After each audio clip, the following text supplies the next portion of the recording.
and it was founded in 2016. I just felt the need to do this based on the experiences I had had with women at different levels. And these experiences is what I will share to help you see what we are doing in our impact areas, what Wealth Network is now doing in our impact areas. Firstly, I realized that I was one of the only people, only women sometimes I found in the boardrooms or doing some specific things. And all the time I had people of the opposite sex tell me, you're pushing too hard, you're doing too much, you need to calm down, you're not going to get married and stuff like that. So I got some kind of negative vibe or feedback based on that. But also I realized a special need that had to do with widows, people that seem not to have the anchor or the dependability of men, again, or people that just didn't have their husbands around to help them. And so I started paying quite a bit of attention to that, and it just helped to steer me in this direction. It just helped to steer me in this direction of where I am now and what it is that we are doing. All right. So in the last 5 years, I want to give a quick report on what we have done in this space in the last 5 years. So we are in the we are aligned with the SDGs as pertains good health and well-being, and our methodology is to adopt communities. So low-income communities, we adopt them and we work there. The reason for us adopting communities is because we want to be able to measure the impact over time, right? We need to be able to measure the impact over time. And we know that since we started working in Takwa Bay community, which is our chosen community in Lagos State, we have been working with them since 2017. We have so many stories that we can tell you about the progression that we have made. So in 2017, someone reached out to me and said, oh, you're looking for a community to work in. I have this community and they have a lot of young ladies there that need some kind of coaching and mentoring. And we also have women there. There are a lot of widows in this community. There are a lot of women that don't have husbands or their husbands can't be found and things like that. And so we engaged with the community, and it has been very interesting and eye-opening, especially in the sense that every time we engage with these people, we just keep hearing their stories and how they are how it's very difficult for them to break through from the name widow. The widow becomes like a stigma, and things that keeps them from becoming bigger than who they were. All right. So a quick rundown of the activities we've had in December 2017. We were able to mentor about 60 teenage girls in Takwa Bay. We took some of our ladies, our members in Girls Network, and we went there and we spoke to them. We talked to them about life and ambition and the future and things like that. And we're able to give each of them school bags made of jeans material so that it can be durable. And the next year we interfaced with them a couple of times, which is 2018. We had a medical outreach in August where we attended to almost 300 people. We had the support of Redeemed Christian Church of God, and we had a pharmacy that gave us a lot of drugs. We had doctors volunteer and all kinds of things, and we treated all kinds of people from newborns to elderly people. We're able also to get some food stuff for the women in the community at some other points in that year. And then we're able to do a hygiene campaign with the teenage girls as well, where we raise sanitary towels, we raise antibacterial soap, and we raise deodorant for them. And then we're also able to mentor them and talk to them about protecting themselves from sexual predators. All right, and then in 2019, we did almost the same thing except the medical outreach. We went into the communities, we raised food for the ladies, we spoke to them extensively, especially to help them break that bias in their mind. We realized that there are majorly two kinds of widows or two kinds of women with absentee husbands. We have the ones that believe that though they don't have men in their lives, they can do it, they can get done, they can move and all that. And we have the ones that think that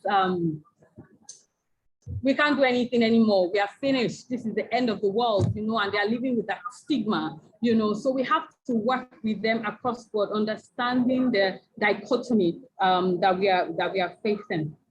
Okay, Then also in 2020, we couldn't do much because of the lockdown, because of the pandemic. But what we did was we were able to send money to our ladies in Takwa Bay, right? So we put out this campaign to say, please help us with some money so that we can give ladies that in need. And we started with 10,000. So we're giving women 10,000, and the need was overwhelming. Women were reaching out to us from all over the place, outside Lagos, everywhere. They were reaching out to us, right? And so it was a little bit difficult for us to keep giving 10,000 naira. So we decided that based on the amount of money we had, we are going to keep giving, we're going to start giving 5,000 naira. We started giving 5,000 naira. And even after we were literally out of money, people still wanted money. They still needed money. And so we had to start giving 2,000 naira. I wish we could do more, but the pandemic was really tough on people. One of the challenges in the pandemic were women that were in hospitals having babies and their husbands were not around and not available to offset their bills. And we had to be able to raise some money to help women in that year. And last year, again, we interfaced with women the same way we've always done, mentoring, coaching, in that community, and in a few other places where women reach out to us. And we had, we were able to do food donations, money drives, and things like that. So that's a rundown on the activities that we've done in the Takwa Bay community. Apart from that, Jewels Network has been able to hold bi-monthly women in business and career meetings with the American Corner, and a few other things, mentoring teenage girls in schools, mentoring teenage girls in Takwa Bay community, and all that. But the focus of today is to talk about our ladies, right? The focus of today is to talk about the widows, and we are going to get on that in a bit. Before we do that, I'd like to ask, I'd like us to just take a little breather, right? Since you've been here and you've been waiting, I want us to do just a little interlude. And I would like to call on, I would like to call on Ruby. Ruby is an artist and an advocate. I would like to ask her if she's here. Ruby, I think Ruby is here with us. Ruby, can you just put on your video at this point? So she will just spend some time with us. We want her to share, not just of her experience, but to just share with us in music, the kind of, we want to share with her in music, yes. So I'm going to ask her to unmute at this time. I'll spotlight you, Ruby. You're spotlighted now. So Ruby is a fantastic artist. She's a woman that has grown through many phases of life, and she has interfaced with women at different levels. And so that's the core of her advocacy, women that are widows or without absentee husbands or different things. And so we are just going to allow her to share with us in music, her passion, her drive, and just encourage the women out there to just aspire for more. So thank you, Ruby, for being here. Over to you. Thank you, Ihotu, for having me. I'm really excited. I love that regardless of our technical issues, we kept pushing forward.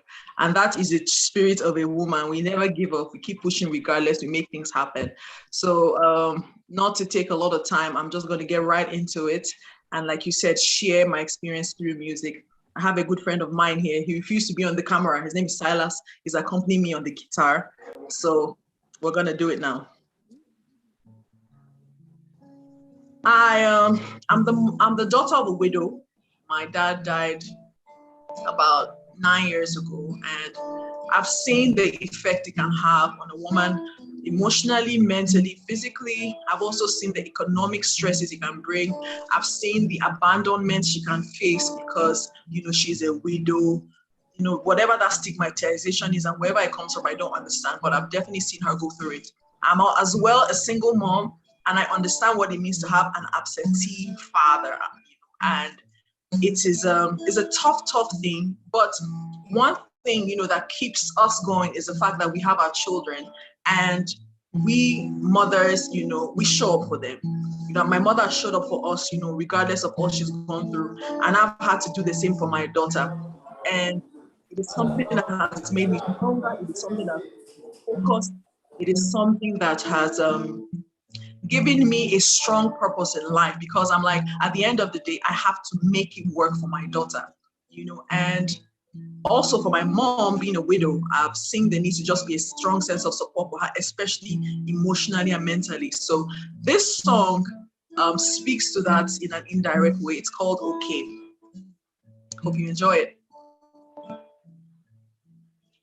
Okay, oh, so I am a fool for loving you so.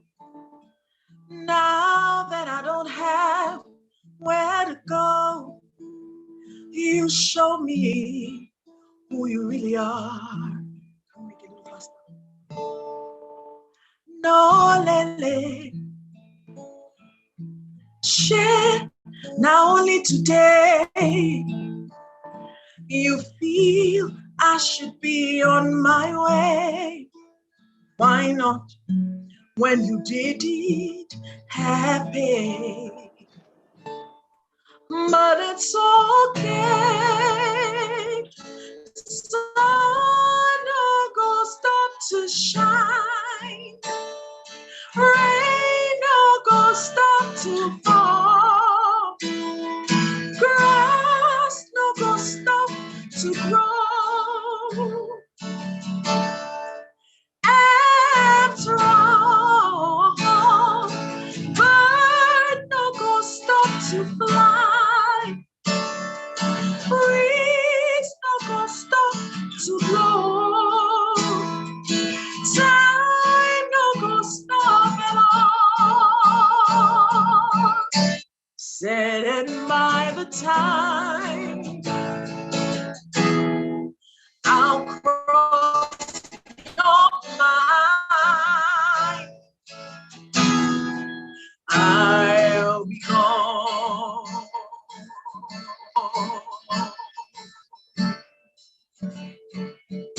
Me, I don't blame you, no. Shade don't see my moon. Someone like me who loved you like I've never loved before. Yeah.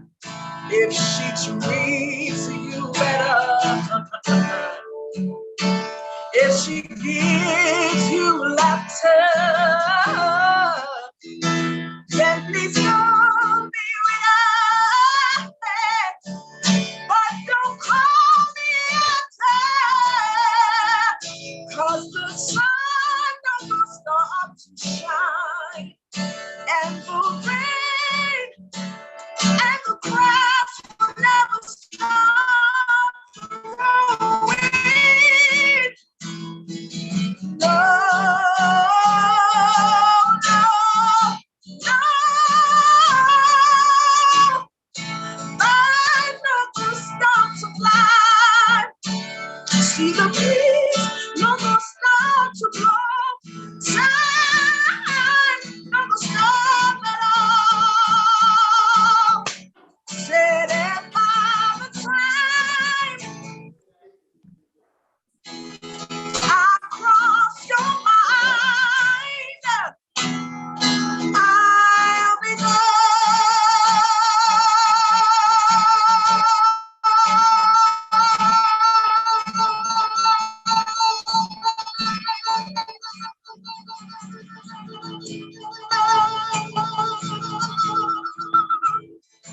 Said I'm gonna be okay. It's your time, your day, your world. Yeah, yeah. It's your time, it's your day. It's your world, your way. Go on, boy, I'm okay.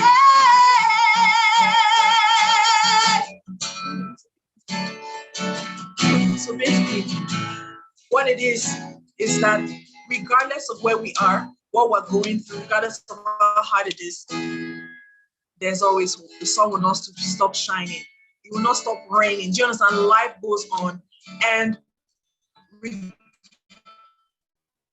although we might have had all these negative things pushed out above it, we can give a shout out to the Jewels Network for the good work they're doing with widows and with women with absentee husbands, absentee fathers. It's a very powerful work you're doing, and I'm grateful for the opportunity to have been here. My last word to you is keep pushing. It gets better, gets better. Thank you. God bless. Oh, thank you, Ruby. Thank you so much. Thank you. God bless you. This was so beautiful. And you need to see the comments on YouTube. People are loving it. They are grateful. Thank you for spending the time with us. Thank you for spending the time with us. All right, everybody. Okay.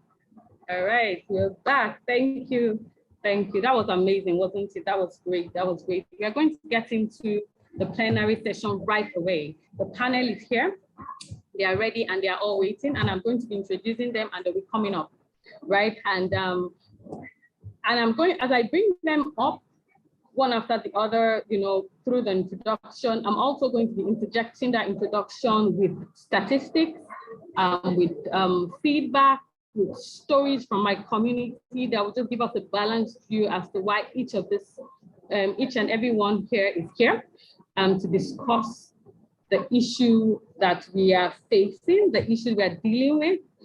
Before I even start that, I just want to say that we are not just here to highlight the issue. We are here to say that we are above the issue. We are going above it, and we are preparing solutions that will last a lifetime. Okay.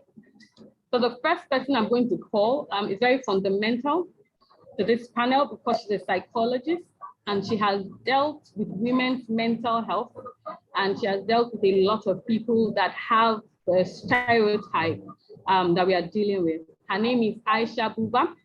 Aisha Buba is a psychologist. She's an African leader, certified African leader. She has done extensive work in the psychology space. And she is here today to help us understand how the psychology of these women is a problem, and how we can break through it. So Aisha, you're welcome. Aisha, you're welcome. Aisha is also the founder of the Sunshine series. So Aisha, I'm just going to spotlight you right now. I want you to just give us like a background, just in a minute. I want to just tell us in a minute how your work with the Sunshine series has interfaced with women, or women that are unmarried, or women absentee husbands, and how you see that has really affected their mental health in any way. Thank you very much, Ihutu. It's great to be here today. In 1 minute, I think I'll just highlight a little bit about the type of mental health challenges that the women, especially widows or those with absentee husbands, experience or can experience. Looking at, for example, widows, if you look at the data, there are millions of widows, over 200 million widows around the world. Looking at what happens with men who go to war, conflict, armed conflict within countries, and all of that. So let's starting with the widows. With the widows, there is death. So there is grief. Grief is a very, very huge challenge, which definitely impacts mental well-being that widows experience.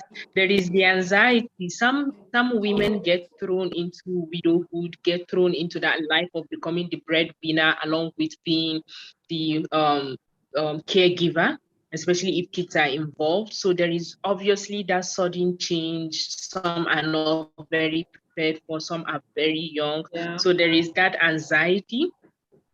Sometimes there is depression also. And if you look at some places, the practices against widows is very, very horrific.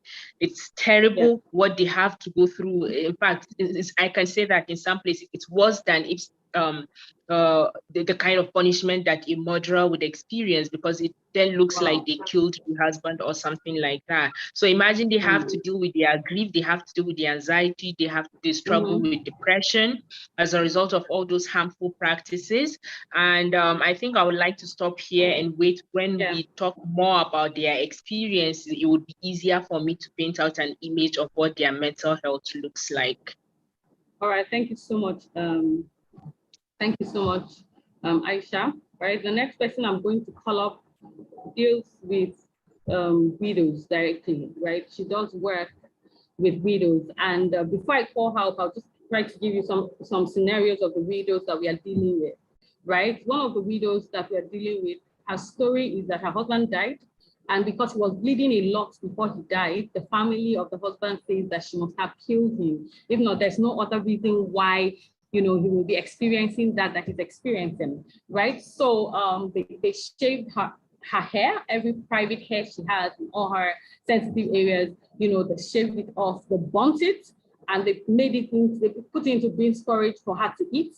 And then they kept her with the body of the husband for 3 days to see if she will go crazy or she will confess to, you know, experience one of those things so that they can tell if she killed him or not, right? And she cannot sleep at night because every time she goes to bed and tries to shut her eyes, she's still reliving that experience, even though this happened many, many years ago. Now she sees men and she's afraid. She sees everything now just begins to scare her. And that is something that is terrifying for her. Another woman that we are dealing with, you know, after her husband died, they took the kids away from her, they took the property away from her. They said the husband was the only wealthy one in the family, and because of that, he was taking care of only his children and her, and so she must have killed him, and so they own the wealth. So she hasn't seen her children in over 10 years because the family has the kids.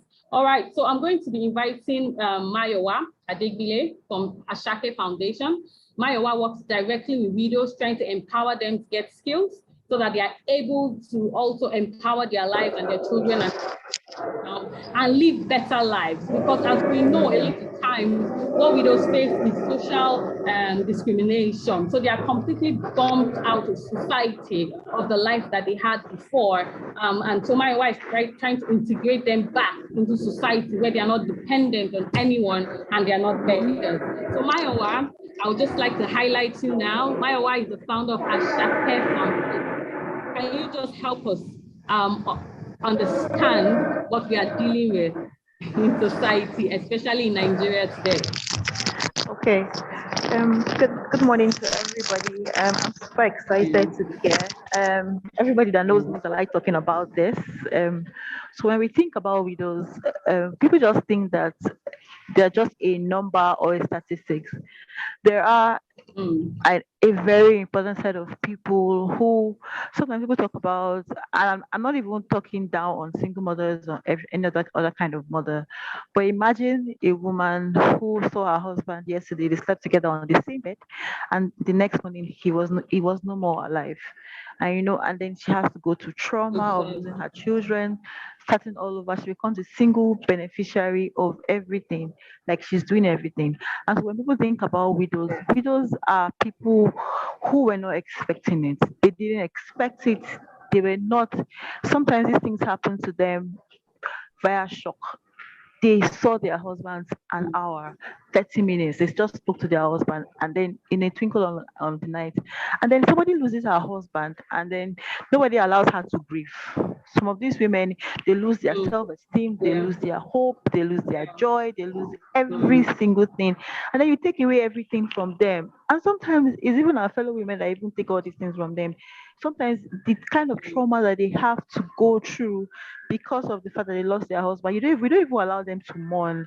You're expecting them to be strong, and then they're telling you allow this person to grieve, and they're like, shake body now. Now only you lose your husband, and then you're not even getting the amount of support that you need. And so for us, I have a personal policy or personal motto that says that an empowered woman is a powerful woman. A Yeah. woman who has lost her spouse, um, should not lose her life or should not lose Yeah. her self-esteem. The biggest pain a woman can ever go through is to lose her self-esteem, to lose her worth of life, to lose the opportunity to even find hope and be happy again. And so, like for me, I feel Okay. everybody has a role to play, but our role in our Alright. organization is to empower these women, is to look for ways Okay.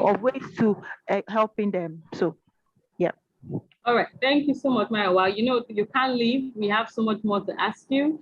Yes, I Thank know. you for the work that you're doing with women. And so I'm going to be calling on Amanda. Oh, Amanda is a fantastic lady working. Amanda, are you here? I want Amanda up. Amanda is, just a minute. Amanda Chembezi is a lady that is very versatile. She has experiences in a lot of things. She has awards everywhere. I can't even begin to go into that. But what is so dynamic in the conversation that I want Amanda to lend her voice to today is that she also works with teenagers who are affected by widowhood and affected by absentee husbands. So she has like a vast experience, a very robust angle she's going to be coming from, both from the women, especially around South Africa, because she's based in both Botswana and South Africa. So I want her to give us the African angle, right? The South African angle to this thing, because we believe that from all the engagements we've had, that the same issues that are plaguing us in Nigeria are similar issues that are plaguing people in the whole of Africa. And based on the UN Women's Report of 2021, 8 similar issues are plaguing widows and women absentee husbands across the world, right? So Amanda, Amanda is also the founder of Girls for Girls, Botswana, you should check it out. We'd like you to just lend your voice right now to help us understand how this also affects the girls, the children, the girl child, how they see their mothers or their sisters or society going through this thing, and how that just poses like a futuristic issue for them. Thank you so much, you two, for this opportunity. I really appreciate it. Like you were saying, I'm based in South Africa, but I'm also from Botswana.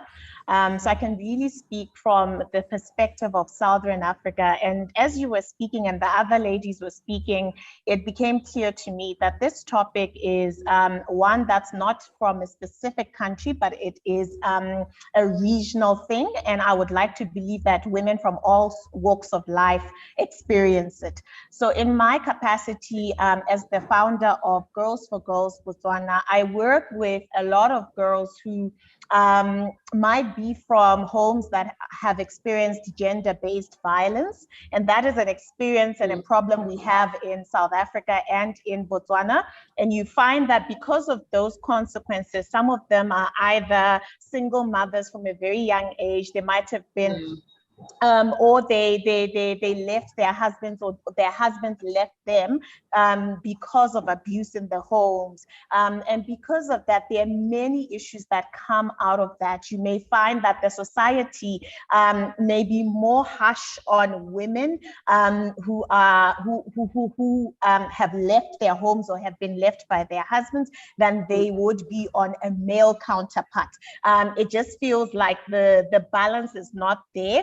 And how can we help them here as Girls for Girls Botswana in just empowering them, and also in changing the culture shift in terms of how women, especially single mothers, are viewed, when things don't work out or there's a divorce in the family. So for us, that's the passion that we have and the work that we do. Thank you, Hutu. Oh, thank you so much, Amanda. Thank you. While we hear all she's saying, that brings us to child marriages. So according to the statistics, the UN Women Statistics of 2021, and that has to do with widows and women absentee husbands, but we'll focus on widows for this statistic. It says that over 258 million women across the world are widows, right? And about 135 plus million of those people are child mothers, child wives. So that means they're underage girls that got married, right? So you can imagine the trauma, half of that number. And then the report also claims that the numbers are not accurate because, of course, in some parts of the world, they don't get accurate statistics based on different issues, especially the underdeveloped world. We don't have clear issues, right? Now, this is underreporting. So you can imagine if you try to estimate it, what it really is. And widows are going through a lot of things. They're going through grief, loss, trauma of death of a spouse. They are facing economic insecurity, discrimination, stigmatization, harmful traditional practices, and all kinds of things. And upon all that, they have their own personal health issues that they're dealing with. So we find out that a lot of these women neglect their own health because they have to take care of everything else, social exclusion, right? We have Christiana Asala here, who is the National Coordinator of White Women Alliance. And she's going to be talking to us about women's health and the encounters and experiences they've had in dealing with women and them struggling for their own health and just that burden that women are bearing, taking care of themselves, the psychological thing, because a lot of women were born and bred and taught that you need to rely on a man for your livelihood, to pay your bills and do things like that. So how are we struggling to take care of ourselves? I want Christiana to just, lend her voice to this at this time. Thank you, Christy, for being here. Thank you so much, Ihotu.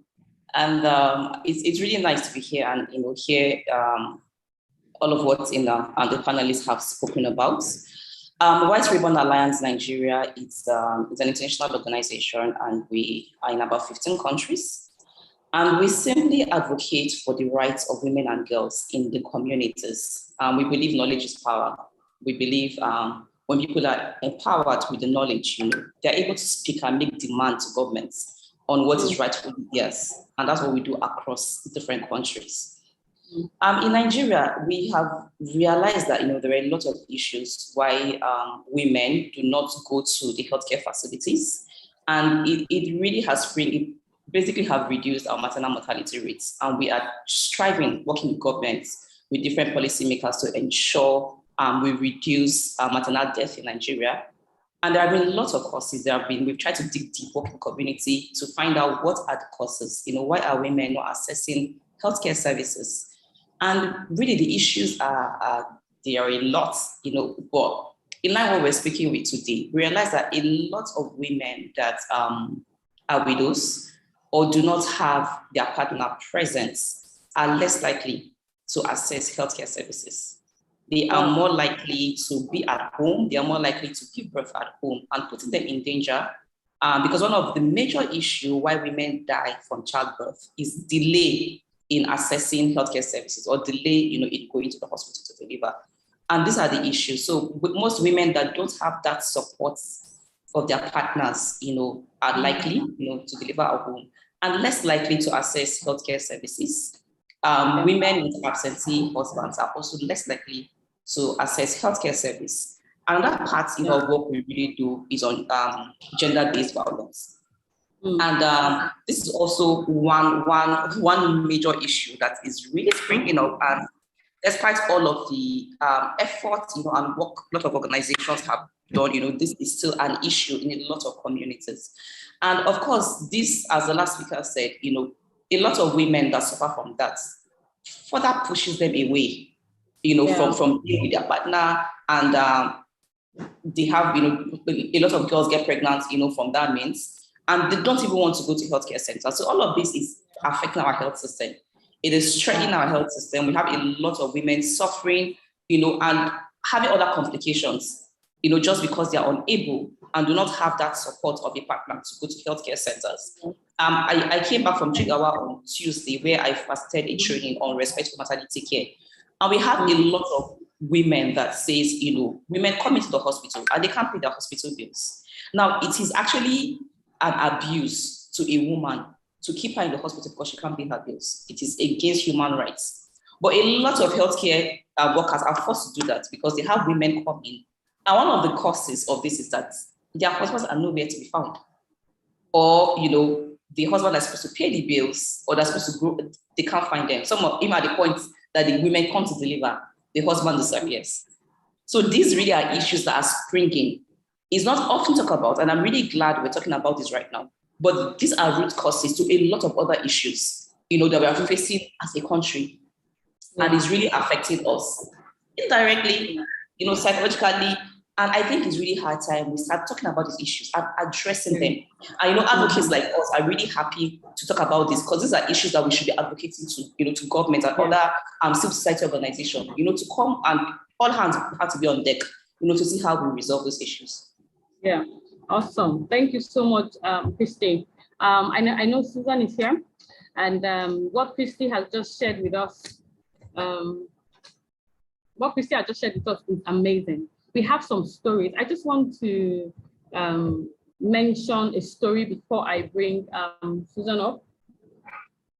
Okay, Susan is here, and I'm just excited to hear what she has to say. But before I bring her up, right, I'll just quickly, in Tampa Bay community, there was a lady that was in the hospital and she could not be discharged because her husband did not show up, right? So they had to rally money around themselves, the least money they could pull together to get her out of the hospital. And since she has been home, he hasn't shown up. There's another lady, there was a time, I think in 2019, they had some issues with government and all that. A lot of the areas were demolished, and that's a whole community development issue advocacy that has to go on. That's not in our purview, but they had issues of homelessness and all. And we have another woman whose husband completely disappeared. They have 4 children and he hasn't shown up since because they didn't have anywhere to stay. They were out on the streets, sleeping on the beach. So we have those issues everywhere. Just network, 2 or 3 women reached out to us during the pandemic saying that their husbands have lost their jobs and they're at home and they're depressed and all that. We should please bail them out because they're pregnant and they're in the hospital and we have to pay their bills. So it's just recurrent issue, right? And we've highlighted a lot of this issue. But I know Susan is here. I want Susan Agada. Susan Agada is an expert, the gender expert. She has worked with bilateral organizations and their divisions and their supporting organizations to deal with the issues that we are talking about, right? And I want her to just lend her voice to this right now. What is, and I don't need us to talk about more issues. The stories are endless. We know them. We have sisters, we have mothers, we have cousins, we are affected all by this. So Susan, tell us, how do we move forward? How do we empower these women? How do we ensure that these girls do not become their mothers? Because that's another prevalent issue, because your mind is just framed by your experiences, and we need to know what to do. Please help us out. Yes, can I start by just appreciating all of the speakers who have spoken before. This is a very interesting topic, and especially as it affects women and girls. A lot of times, some of these issues we get to, from my experience as a gender expert, we try to look at the root causes of some of these issues, and we realize that they all stem from social norms, some very negative social norms. It could be cultural, it could be religious norms that often put women as the subordinate group within the society. And having those norms integrated into the young girls from the very early stage, it becomes a challenge, and they imbibe those norms. And by the time they become adults, women and girls just see themselves as second-hand citizens in comparison to their male counterparts. A lot of times this leads to issues that results in mental health issues that women have to go through in terms of some of the negative things that happen to them in the course of their life. An example is narrowing down to the topic for today, which is on widowhood practices and some of the negative impacts that women with absentee husbands go through. I can say that tackling some of these issues has to be from the roots, which means we need to tackle the root causes. And so I always talk about those norms, looking at where those issues start from. It's some of the norms that we imbibe in our young girls, in our children from the onset. So how do we turn around those negative norms? It has a lot to do with social and behavioral change. We have to keep passing those messages right to our young girls, from the onset, just to understand the the concept of gender equality, the concept of equal opportunity for boys and girls, for girls to understand that they are as much as important as their male counterparts, and to imbibe that spirit of belonging, spirit of importance in our children from the onset. I know recently we started advocating to implement gender equality as a subject, even within the primary school curriculum. And this is tackling the root cause, which is always the solution to some of these changes.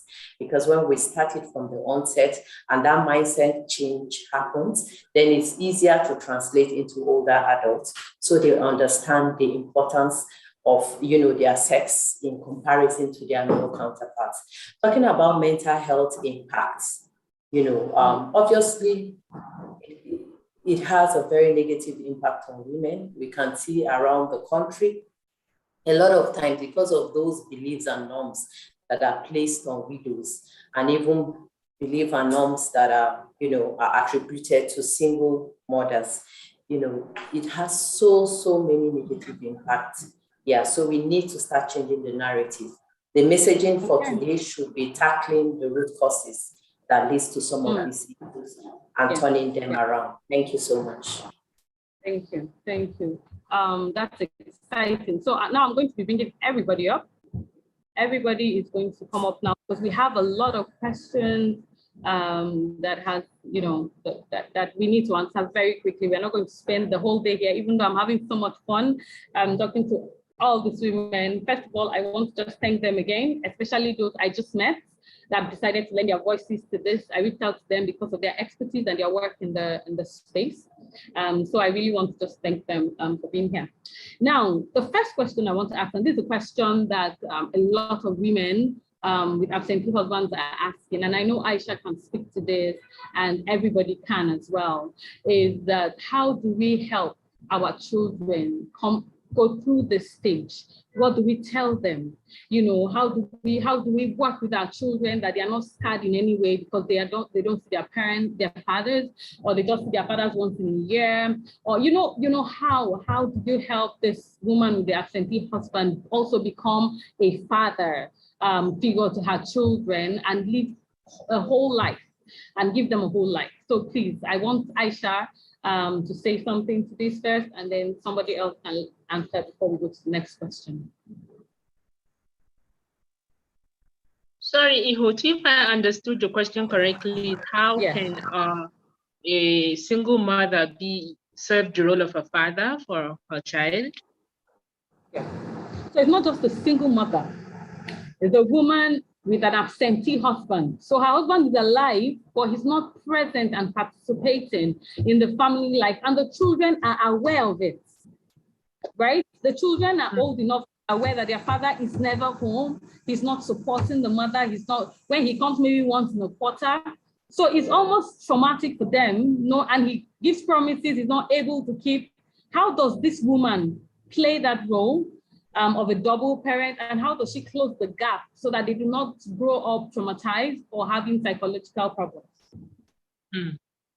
Okay, so basically how to fill up that gap of an inconsistent father. I think it's very important. What's most important is having open communication, because once the children don't understand what is going on, is then when they have some bit of confusion, some bit of not understanding what is normal, what is not normal. But if there is an open communication where the mother is able to explain that this shouldn't be the case, but for some reason their father is not present in their lives, I think they understand that that's not the normal standard, but it doesn't have anything to do with them as a person, right? So understanding that this is not the normal standard, but it's not something, there is nothing abnormal about that child that it's making the father behave the way he or he is behaving. It's on him. It's his own person and his own choices that he has to live with, but then they don't have to live by those choices he has made. And I think once children are able to understand from a very early stage, they understand that choices have consequences, and everything that happens, like, it still boils down to the individual. It helps them to separate that type of behavior from their own personality. So they don't begin to see that normal, they don't begin to act that out once they grow up. and then they are behaving in the same way, expecting that to be the norms, or lowering their expectations in terms of what their needs should be in relationship, dismissing their needs. They don't think about themselves, or they don't see themselves worthy of certain things, So open communication, let the mother be able to express this is what is going on, and it really has nothing to do with them as a person, Also them understanding the roles that she plays for them and what her limitations may be. So they understand that she cannot 100% be both parents, but then on her part as a mother, she will try to be there for them as much as she can. So there isn't that too much responsibilities and expectations on her, because at the end of the day, she can really not be a mother and a father. Yeah.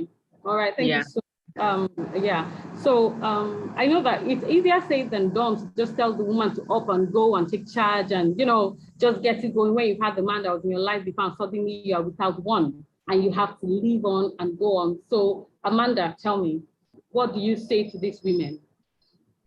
Is there therapy they have? Should they go through therapy? Should they get support groups? How do they get from being alone? Because that doesn't lonely. So we are not going to talk about loneliness. Alone and by themselves suddenly in society, and to becoming a wholesome, thriving woman. All right. I just want to start, before I even suggest some of the ways, I just want to sensitize people to some of these things that these women face. So imagine you've had a husband, and all of a sudden you don't have a husband. I don't know for many people here, but sometimes our young women and our young girls might have not necessarily been the people who dealt with financial budgeting in the family. Now, all of a sudden, they have to now be good at budgeting. They were not the people that took care of things around the house, and all of a sudden this woman has to now think about, okay, the lights are not working, this is not working, and they have to all of a sudden take up a responsibility that they were never accustomed to. Then there's the additional thing of, you used to go to a wedding or a funeral with a husband. Now you're a single person, but you're not really, and the societal way that people look at you, because now you're coming alone to these events. Maybe you were part of the women's society with people who are married, but now all of a sudden you don't have the wives groups, and now you're not married anymore, or your husband is not there. So it dispositions you, and you feel very unstable because of that. So there are many things that will be affected from a financial perspective and a mental perspective, right? So for these women, what I often say to them is, first of all, find your community, right? Find the people that can rally around you, and who can help you during this season of transition. It's a transition, and no transition is easy, whether that is from being married to a widow or being married to and now having an absentee husband or an inconsistent husband, right? Then the second thing is find the places that could provide you with therapy. You mentioned that the reality is in many spaces, I don't know about Nigeria, but here in South Africa, therapy is a very expensive and exclusive thing, where it's not necessarily available to everyone. So how do we make sure that we are being very intentional about providing good quality therapy that is long-term, right? How are we providing grief programs for women to really grieve the trauma, grieve their husbands dying, or grieve the loss of a person who was there for a very long time but now is not there? These are some of the programs that we need to be thinking about. And for these women, I usually say, start working on you first before you can even take care of your kids.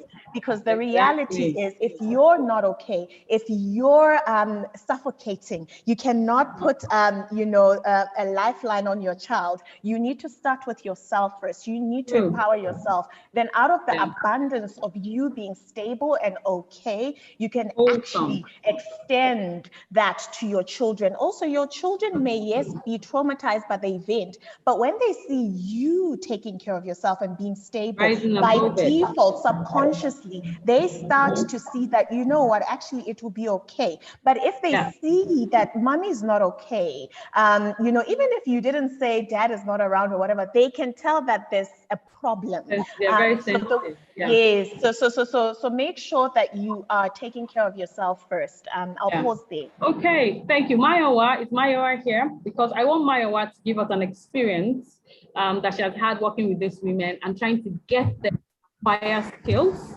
so that they are able to live above their financial trauma at the time.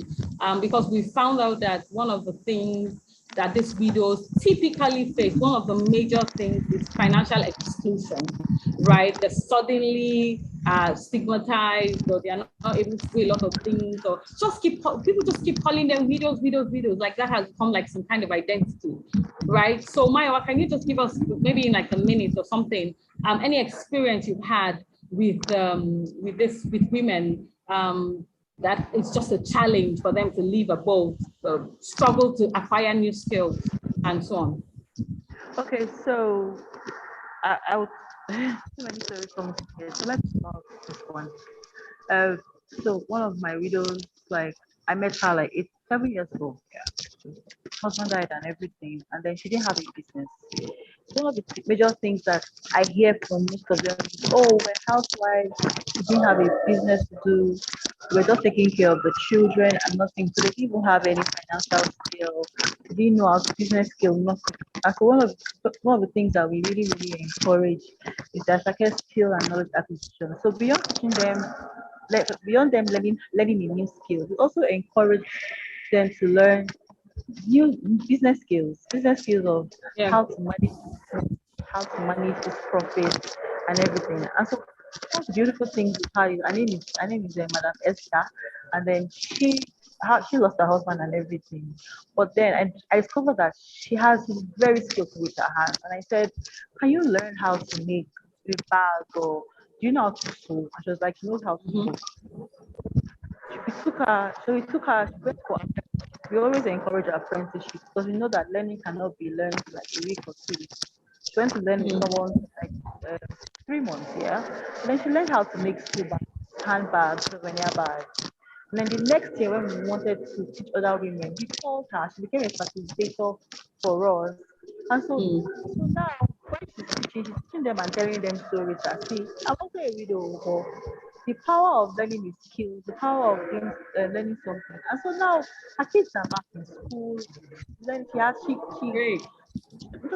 That's such a great story. She's not only just doing bag making and all, she also has like fish business, because we always encourage them that, see, one source of income is not enough. Even though you have learned something from us, do something. Recently, we sent some women to learn how to do, because we always ask them, what do you want to learn? So we don't tell you, learn this. What do you want to learn? These women, this particular woman wanted to learn how to make soap that they use in all these car wash, shampoo, conditioner, because she lives in a very rural environment and it's really expensive to buy. And so she went to learn for like 2 weeks, and then smart lady, because we also taught them, see, you have to learn how to advertise your business and just people that this is what I am doing. So she went to tell these guys. Sorry, she went to answer. I'm almost done. She went to answer one of these guys at the car wash, and what's taken for her? She's supplying them, she has, so every week she's supplying them soap. And she also has a small that she's doing. So you don't feel that this is one way to help us. A woman who is empowered, like I always say, this and talk. Okay. Thank you. Thank you so much, Mawa. Thank you. Right. The truth is that telling the stories help us see the reality of what people are facing, but it doesn't keep us there. We don't stay with the stories. We don't stay with the reality. We know that every woman can rise above every situation that she faces, right? We know that every woman can be empowered, but there are triggers. There are things that trigger mental health issues with women, right? Especially women that are widows and absentee husbands. And I know some of them because I work with these women, but I want to ask us, especially Christy, who is in the health sector, working with women and their health issues, and then maybe with Susan, who has worked with bilateral organizations across board with women as well. What are the triggers that you have engaged or triggers that you have faced that has aggravated the mental health issues in women? So can we have Christy and Susan? Are they here? Right. Okay. Maybe Susan, you go first. Until Christy's here. Just can you tell us what triggers may exist that we should be aware of? Okay, so number one, I would say, for obvious reasons, in the kind of economy we find ourselves today, poverty is one of the major triggers. A lot of times hardship, especially as, you know, as relating to the groups of women we are talking about. These are women who are sole providers. They have absentee husbands. Some of them, you know, the widows on their own part have lost their support system and their partner, who was normally in the African context, the provider, the head of the home. So it's a total change for them. And this comes also with the economic impact, because unfortunately, a lot of these women do not have livelihood support. Probably they are housewives, full-time housewives, who previously did not have any source of income. So this total change and this total shock in the cases of widows, and even in the cases of husbands who just stray away, it becomes a big you know, reality check and reality change for these women. They now have to bear all of the burdens of looking after themselves, after their kids, paying all the bills. And you know, as we all know, in reality, there are so many bills, especially when it comes to kids, yourself, you know, so poverty, I would say, is one of the major factors. Major factors. Yes. Okay, is Christy here now? Okay, before Christy comes up, Aisha, how can we quickly identify triggers in women that are in this category, this impact area that we are dealing with? How can we quickly identify triggers and deal with it? Okay, we are talking about triggers of mental distress, right? Yes, in women, yeah. Yes, so some of the warning signs. Okay, I think Aisha is frozen. Is of course, if we are looking, can you hear me? Yes, now we can. Go ahead. Sorry, I got a call. So if you're looking at triggers like in terms of mood, or maybe in terms of issues like depression, you can notice what your mood is like. Are you constantly feeling sad? Are you losing interest in things that you normally enjoy doing? You know, those are all red flags. Are you struggling to wake up? Are you struggling to look forward to activities of the day? Are you struggling to sleep? Are you struggling to meet up with people, have conversations with people, and just have fun? Are you struggling to wrap your head around events that have happened? Are you in a constant state of confusion, where you don't have much clarity on what is going on or what you want to do? Are you finding yourself unable to, even physically, feeling lazy, feeling unable to show up at events, feeling unable to show up for your work, feeling unable to deliver quality work, or if it's school, show up at school and be able to complete your task, being losing interest in so many things, struggling with feelings of nervousness where you're constantly panicky, you're constantly worried that something bad is going to happen, you know, all of this, and having negative thoughts where your thoughts are just filled with worst case scenarios, things going wrong, things not working out, you know. All of these warning signs are warning signs that something may be going on with your mental health. And of course, what can trigger all of these feelings and all these thoughts are all these circumstances surrounding being a widow or having an absentee husband. So is it that the responsibilities have gotten too much? Is it that there are some harmful practices that are being meted on the individual? Is it that there is difficulty with the children, where maybe, you know, sometimes you experience behavioral problems from children. Sometimes children act out when the family dynamics is not really as it should be. Sometimes some children express themselves by acting out. Is that what is happening? Are they struggling? Those can be major triggers that can, you know, elicit all of those negative thoughts and feelings and emotions. But what's most important is you would definitely feel off. you will feel different from your normal self, and you are still human.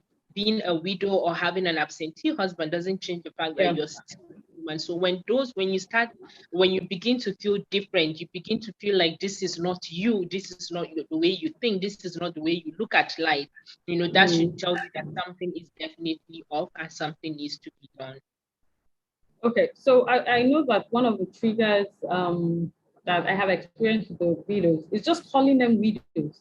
Like it just throws them back, some of them it throws them back to their experience, to they just remember, oh my goodness, yeah, thank you for reminding me alone in this world.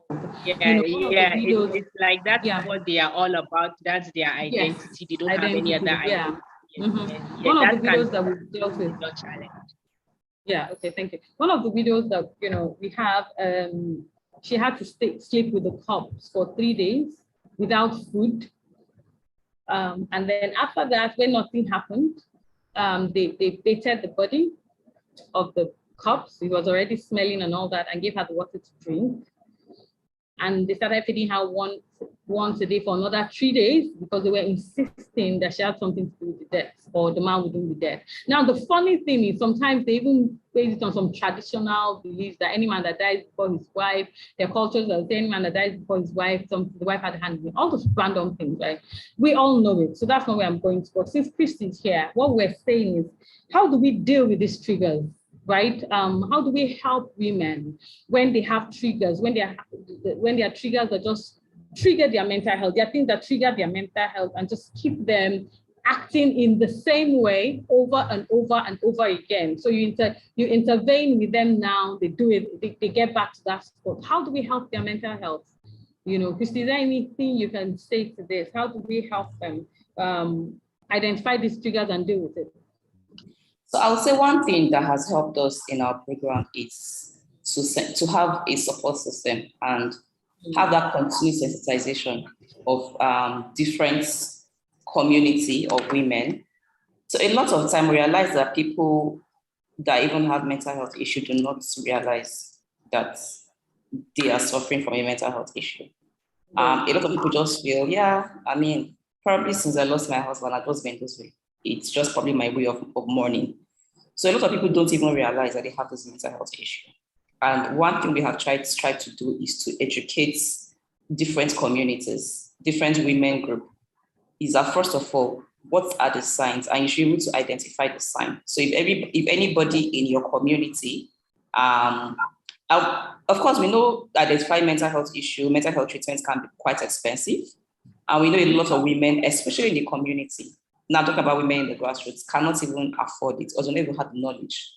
So we try to talk to their communities to say this is the signs of mental health, illness, as Aisha had, highlighted. And if you know any woman with those signs, you know this is what you do. So first of all, is that people need to know. People need to know that there is a mental health illness. And it is not a cause, it is normal, a lot of time. So we need to normalize this. And the more normal it is, the more people can say, you know what, I think you are probably suffering from this. I think, we should really visit this person. Oh, this person in my community has not been out for a very long time. What's going on? Let's check up on this person. So if we can create that support system where people can check up on each other, it will really help. I've had a friend that she was going through depression for a really long time, and it took her husband to realize that she was having depression. She did not even know that, but because he was able to pick up the signs, he did. There are many cases where it's probably a sister that realized that something is wrong with my sister. So the more we're able to sensitize people on this, and people get to realize that look, this is not normal. It's not normal for somebody to all of a sudden withdraw and don't talk to anybody, or somebody begins to. Some attitude begins to change in the workplace. So you had a colleague that all of a sudden is not talking or cannot put the normal speech together, So it's we really trying to say these things on every medium, on every way we can to say, look, this is not normal. These are signs, that somebody is going through some mental changes, some mental sickness, and we should be able to draw, the person out to say, this is what you do, or this is where you can find. All right. Okay. So I want to be bringing this conversation together now. You know, I want us to be bringing it to the point where we can take steps forward, right? I want to know what I can do with my community, because we are up to adopting new communities in other parts of Nigeria. We want to collaborate with Girls and Girls of Botswana. We want to be integrated into other organizations around Africa that deal with women and girls, and just be resourceful, because the tagline, the core for us in Just Network is that we are building resourceful women who will use their resources to enhance the life of vulnerable women. And when we say vulnerable women, we are saying vulnerable women and girls, all right? So not just women, but the resourceful women have to help with the vulnerable women, okay? So I don't know if Ruby is there. Ruby is into advocacy. She's an activist. So I want Ruby to tell me. Ruby, can you tell us what we should, or what we should prefer as, hello? Yeah, can you hear us? Yeah, I'm here. Yes. Okay. Can you tell us from your own opinion, about what civil society and what non-profit organizations or government organizations can do on this matter, can do to enhance the life of widows and women and absentee husbands, what they can begin to do, what can begin to change now, what we should all do together in our organization, in our homes, in our societies, in our communities, in civil society platforms, and everywhere. I think that a very important thing, and it's stressing, I was having a conversation with my mom just off after I finished performing, because she's a widow. She said a good thing that would be good is to ask the widows what they need. You know, because a lot of times we come with good intentions and we're like, oh yeah, we want to do this. We want to, was asking them, what do you need? How can we help you? How can we serve you better? That's a very, she said that would be a very good starting point for them. I think another thing would have to deal with them. I like what the last speaker was talking about, mental health and destigmatizing it. You know, we come from a culture that we are like, swallow it, deal with it, move on. Yeah. But we actually need to be able to make this, like, it's okay. You've been through a traumatic experience. Do you understand? So it's very normal for you to have these feelings and have these, you know, and there's support for that. One thing I've learned is you'll be surprised the level of ignorance that people have about things, and they just talk based on stuff they've always heard. So like what is happening today is a big step forward in helping with that. The awareness of, listen, this is what is happening. Yeah. There's nothing wrong with these women. They just lost their husbands. That's all. Do you understand? Or the husbands upped and left or whatever. But there's nothing wrong with them. They are not less than. So these conversations need to be had more and more, because it's the only way we can reorient mindsets to stop seeing widows as less than, or as charity cases. Do you understand? They are just as valuable as any human being working. Thank you so much, Ruby. I was just going to call Susan and turn on her video because I lend her voice to it. Awesome. What should civil society organizations and bilateral organizations and government bodies and non-profit organizations and all of us, what do we begin to do now? How do we support these widows? How do we change the narrative? How do we lend our support? How do we change things? Where do we go from here? Okay, let me start by saying I really loved the approach that Ruby mentioned in terms of making it very participatory, because a lot of times we are guilty of that. We, the bilateral organizations, we, the civil society actors, we are guilty of just designing an intervention and just shoving it down our beneficiaries. But I think that approach should change. You know, like Ruby mentioned, it is very important to have a participatory kind of intervention, which is what a lot of organizations are tilting towards from the onset throughout the project design. At the design stage of your project, you engage with your beneficiaries, you have your gender assessment, you ask all the relevant questions, just to have a sense of the specific needs as it relates to a particular beneficiary or a particular location where you want to carry out your interventions. By so doing, I think it's easier to close those gaps, because you already understand the specific needs of your target group and you are not just doing a blanket intervention. So yes, I agree that, you know, from the onset of the design of your intervention, civil society actors and bilateral donors and organizations like us must take the beneficiaries into consideration. We must engage with them even at the design stage throughout the project cycle, right up to the end of those interventions. So that would be my contribution to say, yes, indeed, participatory action is the key to mitigating some of these issues and achieving the impact we want to see at the end of the day. Thank you so much. So Amanda, give us the perspective of the women being naturally empowered, having inherent strength within themselves that they can draw on to live above the stigma, above the discrimination, above the trauma, above the traditional practices, above society exclusion and norms. Tell us what the woman already has and how she can just begin to push over those things. So we know that we've talked about having your tribe, having a community around the support system and all that. But what else? What is inherent in us? What do we naturally carry that can make us live full life still, no matter what happened? Thank you so much, Ihutu. Just before I even touch that one, I just wanted to wrap on and add to what Susan was talking about in your last question. I work with a lot of policymakers, and I just want to add this as the last thing because I had put notes.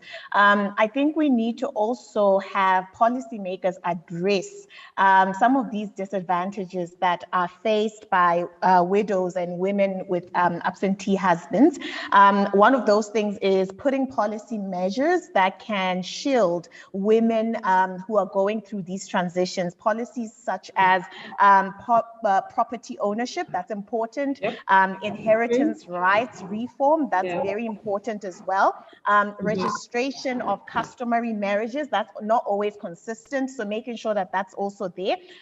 Widows' pension schemes, that's something that can actually be implemented at a policy level to make sure that there are pension schemes that are taking care of these women as they go into these transitions, and making sure that, you know, in many of our communities, the sole basis for women's access to social and economic rights is usually tied to being married. Changing that as well is very important as we move forward with the conversation. Now, when it comes to the women themselves, one of the workshops that I run throughout the year is just on women finding their purpose in life. It's super important for a woman to identify and realize that she has worth based on just her existing, not because she's tied to a man, not because she's tied to all other things that, you know, we embody as women, but very important that she also identifies that this is what I want to contribute to the world, so that she moves from a place of there will be trials. I think all of us as women here know that we face them every day. How, you know, can you as a woman find the power within yourself? It's not always easy, but I think what I've found is with the women that we work with, once they identify that they're valuable in the community, they start to shift even in the way they think. They start to see that even with this happening to me, I still can add value to other girls. My story actually has made me help other women. So how can I find value in the situation? That's the one thing that I want to leave people here, that their stories matter. And because of what they've experienced, they actually now have something to give to other people in the community. That's the one thing. And then lastly, as they experience these transitions, I think another important thing for them is to identify you know, how to rally or find opportunities to take care of themselves. And I know we've all talked about that. It can be through mental health programs. It can be through starting their own enterprises. It's not always easy. But what I think is important is realizing that there is power in a community, and that no one is an island. And, you know, there is so much in building each other up, and platforms like this are important. How can we make sure that we don't just end the conversation here? You know, how do we connect beyond this with, you know, each other, the women here? And I know that Jewel is a network. So how are they connecting with the network that you guys are giving them here? All right. Thank you so much, Amanda. Thank you for that. I was going to actually ask the questions about policy to Mayowa from the perspective of her experience with the widows and what policies, if there were certain policies in place, how would that have helped to change this narrative? One of the things that I think is key, and I know this is going to be very controversial, and I know it might take a long time to take root, is that when you're married to a man as a woman, naturally, there are some things that should come to you according by law. There are some things that should come to you because there are some men that will all they have to their brothers. I've had that story over and over again. I know that story. I have been affected by it. A family member of mine, he died, not close family, but the extended, how we are in Africa, our relationship lasted so many generations. But he passed away and everything was passed on to his brother. Why? His wife is there with 3 children. What is she meant to do when he has that? So how do you start fighting that? Those kind of things are also policies that I think should exist to protect the woman in the marriage, and it's the same way. I know some people have sent in questions saying, what of the men with absentee wives, and what of the and what with the woman that had all the access to the wealth and the, and all that. And if we have more questions, please, I'll just ask that the questions be sent to us. But we are rounding up here and we want to end this conversation with a bump, with a booster, saying that we are strong and we are able to move on. So I'm just going to ask Mayowa to say, how do you end your interventions when you interface with these women? What do you tell them when you leave them that gives them the strength and gives them the, just the support and encouragement?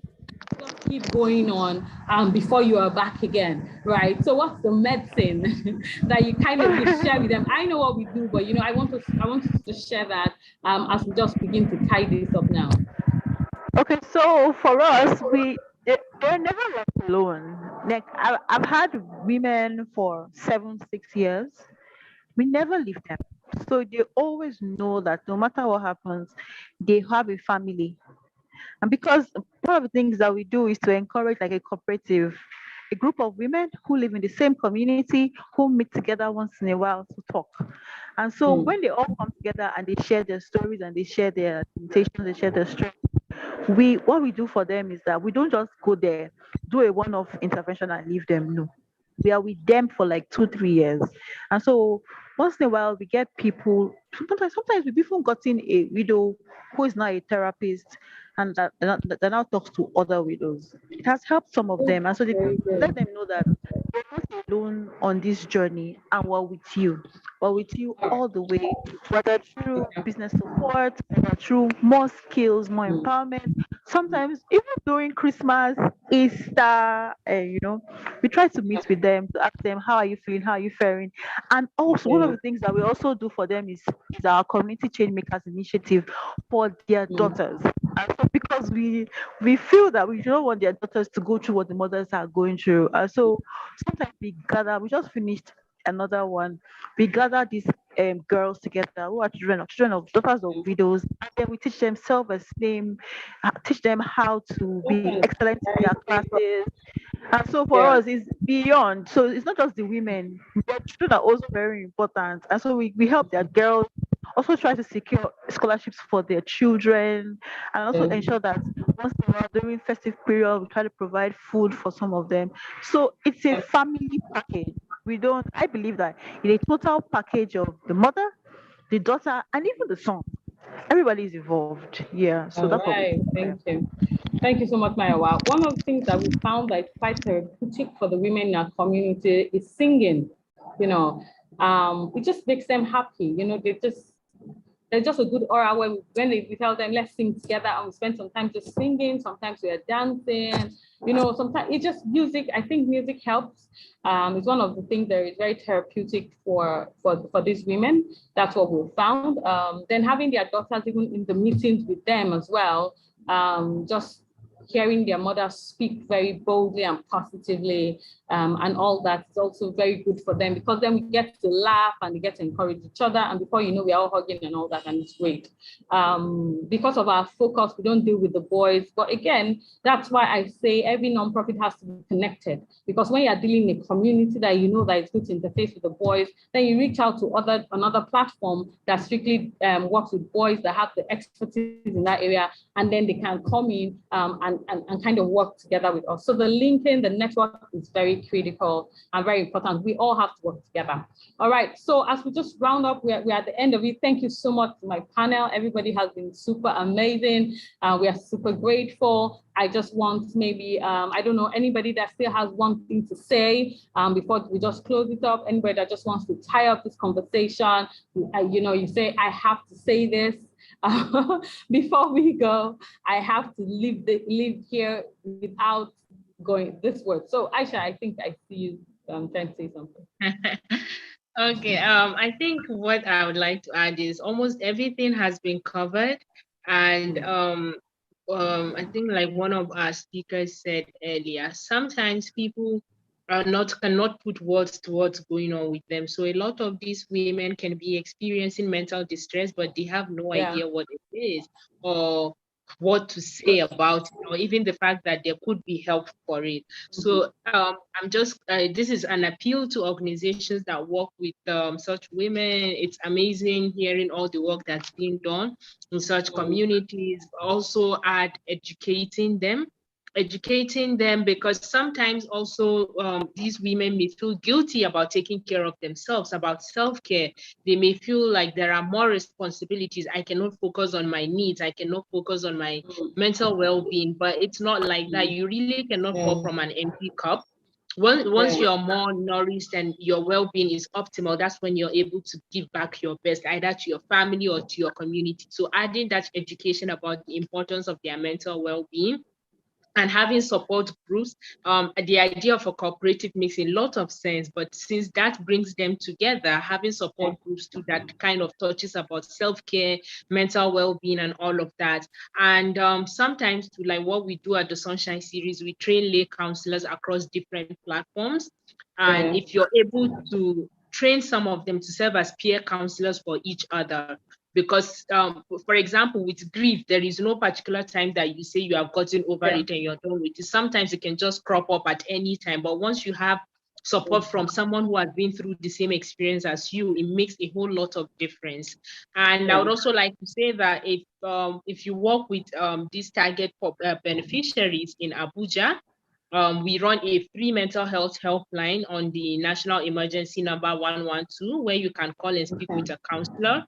And there is no credit charges. All you just need is your mobile phone, and you just dial 112 and you speak to a counselor. So that can also provide you with some form of support at any point where you're feeling overwhelmed, or it just feels like the whole world is not favoring you, or things are becoming too much. You can just call and speak to a counselor any time of the day. Thank you so much, Ihotu and the team, and thank you to all the other panelists. Thank you so much, Aisha. Please, can you just and can you call out the number again? 112, Nigeria's emergency number. Yes, okay. 112. So when they call 112, they ask to speak with the Sunshine series, or they just say you want to speak with a counselor. That's it, and then you'll be linked up with one. Thank you. That's amazing. Please, everybody to know to do that. If no matter what it is, no matter how little it is, you know, we don't want it aggravated. We want to stop it immediately. It shows its head. Let it not become something that now becomes a problem to society. Just please reach out to them. 112 is the emergency number, and ask to speak with a counselor. Thank you, Aisha. Thank you so much. And they have a podcast. I think you have a podcast as well, Aisha? No, we don't. We just do occasionally with some organizations. We just have an Instagram platform where we put out a lot of educational materials. Actually, okay. I thought I've seen some videos or something. Yes, sometimes we do lives, you know, videos. We join other people's podcasts. Just any avenue to be able to just create awareness about mental well-being. All right. So engage again. I'll call the name the Sunshine series. Sunshine series. Please engage with them. All right. So Christy, can we get your last words? before, as Ruby turns on her video, let's have Christy speak, then we'll get to Ruby. All right. Yeah, so I just wanted to say that, my organization usually do this campaign where we ask women and girls what they want. So we call them the What Women Want campaign. You can find it online, whatwomenwant.org. And this campaign have helped shape our advocacy objective. So our advocacy objective are taken directly from what women and girls say they want regarding their health. And interestingly, we've not had a lot of conversation, or a lot of demand, that has to do with their psychological need. And what we realized again is that people don't even know that they have this issue. So don't let to stress the fact that people really need to be empowered with that information, that there is this challenge in the community. So if you can actually voice out, the more women and girls are voicing out, that there is this issue in their community, the more advocates can take it up, and advocate to government, for needs they have. And that thing again is there is that need to sensitize young girls, especially now, and then women, that their life really is not about, they're first of all a person with a purpose, and I love the fact that Amanda said, educate women on their purpose and all of that. They're first a person, because our research has shown that the more empowered women are less likely, to get into those depression or mental illness when they lose their husband or their husband is away. As a matter of fact, they have less absentee husbands because their husband kind of see them as contributing to the family, and they tend to stand with them more. So we need to empower women and girls that first you are a person, and there is need for you to empower yourself economically, spiritually, socially. You need to be an empowered and a contributing member of the society. That is one very strong way, we can minimize this issue. So girls, women, their life is not, yes, it is important to get married. We need that companionship, but your life is not about that. You're first a person that have a purpose, that have your skills and all of that. And that way you are, with or without, you are able to still contribute, sustain yourself and your family. I think that will really go a long way. Thank you so much, Christy. The 8 dimensions of wellness. Everybody needs to know about the 8 dimensions of wellness and work hard to protect their own mental wellness, spiritual wellness, physical wellness, societal and emotional wellness, and just be wholesome people. That will protect you very much from having such strong effects of loss. Okay, so Ruby, what do you want to leave us with? Oh, we can't hear you. You're still muted. Ruby, you're still muted. Ruby, you're still muted. Oops. Okay, sorry.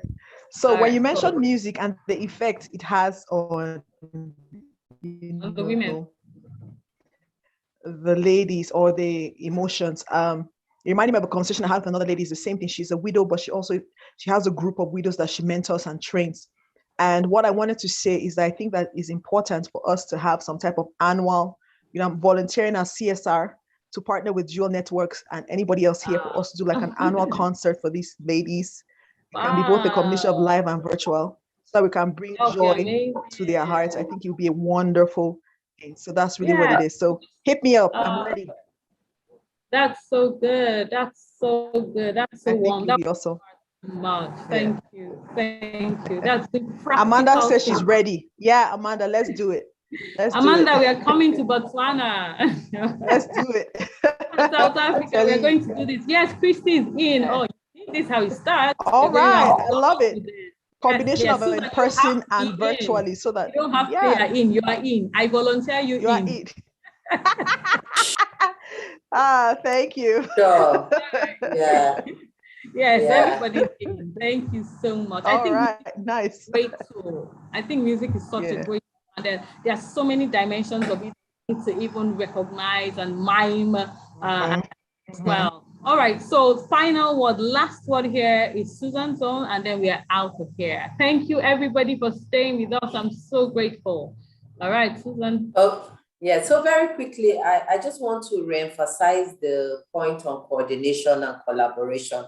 I like what Ruby just said. I think as actors in this space, we should collaborate more. And personally, I think me being, within the donor space, it kind of falls on me. Coincidentally, recently, we started working around a lot of coordination around SGBV intervention. So I was just taking a couple of notes.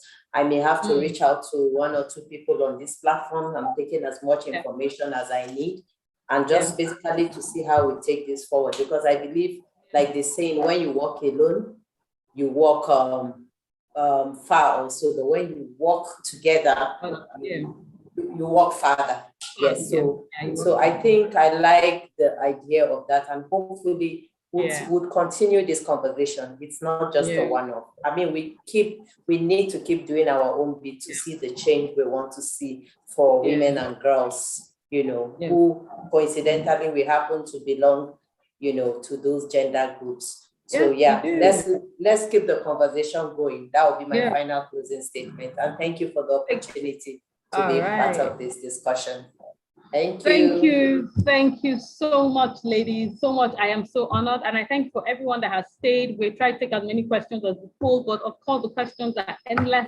We can't take most of them, but please, I want to just say that you can check our website out, jewelsnetwork.org. You can go to all our social media pages on LinkedIn, on Facebook, and on Instagram is Jewels Network, one word. And then on Twitter is Jewels_network. You can reach out to us, DM us, send us your questions. If you want to reach out to me particularly for other things, my handle is there. My name is Ihotu Eritosin Gregory. And I think that our people are there in the chat, just post everything up. So please, all our people, make sure that everybody on the panel, everybody's handles of social media, LinkedIn and Instagram, I think that is there so that we can connect with them, especially as pertains their expertise. To round up this enriching conversation, I want to say that we are all important people. We are all empowered naturally. We are all nurturing women inside. We are created to nurture. We are created with inherent grace, inherent power, inherent strength. We can do whatever we place our hearts to do. All we need to do is lend a hand to somebody else so that, we can carry them up. There's a story I want to end with. There are these two brothers that were running the Olympics in Rio, and one brother was unable to complete. He was fainting, and the other brother reached out to him and carried him to the finish line and literally pushed him before him so that he even got the position ahead of himself, right? That is what family is about. That's what brotherhood or sisterhood is about. And I want us to just, from today onwards, let our mindset be that we are here to lend a hand to somebody else, to push them forward, to get them closer to where they need to be, right? Please engage wherever you are, watching us, listening to us, engage with platforms, with organizations that are doing great work in communities, with women, with children, with boys, in any way. Engage with them and lend your voice, lend your strength to them so that we can just make our society a better place. Jewels Network is poised to continue to enhance women, come up with programs and projects and engagements and interventions to increase resourceful women, so they are able to enhance the life of vulnerable women. We'll be reaching out to as many people and many organizations that show interest in what we are doing so that we can do more. We want to do more. Help us do more. Join us do more, right? Help us take this work across the world. Wherever you are in the world, we are working with widows and women and girls. Please engage Jewels Network. Let's see how we can do more. And whatever you are doing, we have boys, we have sons, we have brothers. We need work in education, in health, in every SDG needs to be covered in every community. So I encourage us to do the work. All right. Thank you so much for being here. From me, my volunteers of about 90 ladies. If you want to join the lady as well, you need to just put it up there. Send us a DM on Instagram and somebody will reach out to you. Or you can just put it up here that you would like to join the network and someone will reach out to you so that we can work. We are positioned in Nigeria, in America, and right now in Copenhagen, and we will reach out to more communities across the world. We would like to thank the UN Women for the reports that they keep pulling out as pertains widows and women absentee